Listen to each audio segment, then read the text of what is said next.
are here to help break down some of yoga's foundational poses in a way that lets you understand and practice them before you put them into your practice in an actual class. So today we are talking about tree pose. Tree pose is something that you will very commonly see in your yoga classes, and it's a balancing pose, which makes it a little bit challenging because balancing is not something we are always challenged to do in our everyday life. So if you have not already, I encourage you to watch my previous video, which is the basics of balancing, and that is going to give you some tips for the prep. We're going to review those here, but we're just going to move through those a little bit more quickly than we did in the last video. So let's jump in and get started. Our tree pose is an asymmetrical standing balancing pose. So because of this, we want to make sure that we are prepared so that we essentially don't fall down and hurt ourselves. So we're going to start by opening up the toes. And what I mean by that is actually lifting them off of the mat, pressing down into the mounds of the toes as well as the ball of the foot, which is this underside of the foot right here, right underneath the toes. So we want to feel that connection as well as the heel. So all of these points of the foot are pressing down into the mat, creating a nice piece of real estate for us to balance on. From there, we're going to engage all of our muscles. So squeezing tightly through the legs, the glutes, the core, keeping our alignment with our shoulders over our hips, and then our hips and knees stacked over the ankle. And then also in this pose, we want to think about where we're gazing, where our gaze is. As soon as I'm going to turn side for this, as soon as I drop my chin down to my chest, if I'm looking at the floor, it's going to start to pull the rest of my body forward, obviously throwing my weight forward, throwing my balance off. So I want to keep my chin up and extended and my gaze out long in front of me. That's going to help sustain this line of the spine and help me distribute the weight, because as I'm pressing in to my grounded foot, I also want to find length in the spine and keep reaching up through the crown of my head.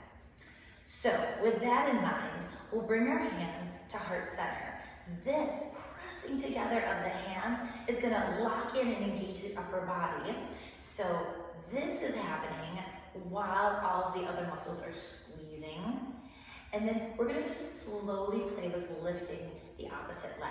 As soon as this leg lifts, think about growing taller, pulling out of the ribs like there's a string attached to your head, lifting you up to the sky. So I'm here, I'm lifting this leg without the hip. The leg is moving inside the hip joint. So sometimes I'll tell my yogis just to stay here and play with this. The higher you can lift this knee, the easier it's going to be for you to transition into the actual tree pose. Because with this knee lifted, now it's simply a matter of opening that knee out to the side and attaching the foot to the leg. Once this foot is attached, and it does not need to be this high, it can even be here. It can even be here. Sometimes the safety of having those toes towards the floor just lets us explore the pose a little bit more and get used to all of the things that have to happen for this balancing posture. So wherever your tree is, once that foot is connected at any place, you're really pressing into that standing leg. What that's going to do is the same thing that's happening with your hands here. It's going to create that tension, that press back, and it's going to help engage these muscles in the legs. So here we are in our tree pose with this beautiful long tall spine. The gaze is out forward. The muscles are squeezing tightly, and I'm rooted in the foot, feeling the extension of my spine, energy coming out of the crown of the head. And that is it. That is the tree. So what I'm going to do now is I'm going to move you through just a very, very small sequence so you can explore this transitioning into another pose and out of another pose. So we're going to start with our mountain pose, which is in one of the first videos. Then we're going to do our tree pose. We're going to step it back into a lunge, a crescent lunge, and then come back into tree, and finally finish back in mountain. So that's just the sequence to prepare you. Well, let's try this and see how we can do moving through this. So we'll start in our mountain pose. We're standing super tall. So grounding the feet into the mat, feeling the engagement of the muscles in our legs. We have the core, the glutes pulled in tightly.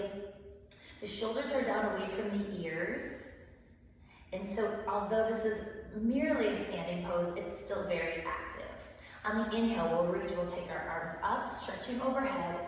On the exhale, you'll pull the hands down through center. You'll start to engage those muscles in the legs, getting prepared for that tree.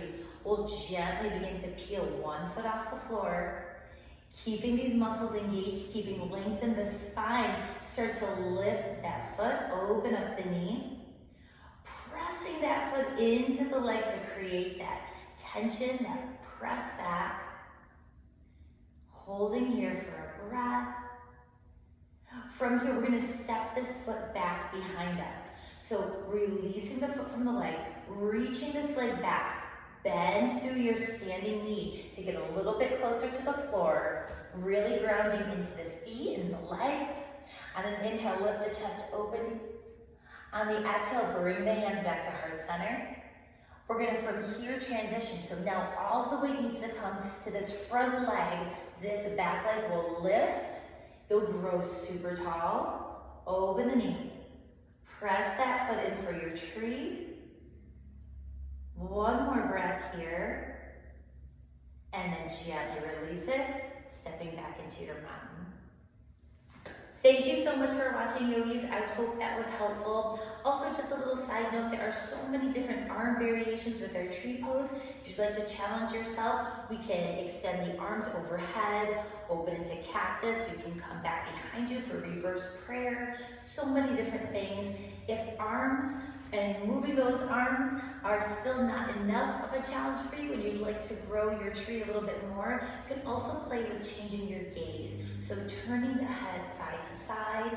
You can also play with lifting your gaze up to the ceiling and down. That takes a lot of practice. Be patient with all of these new things that you're trying. And good luck, most importantly, have fun. Thanks again for watching.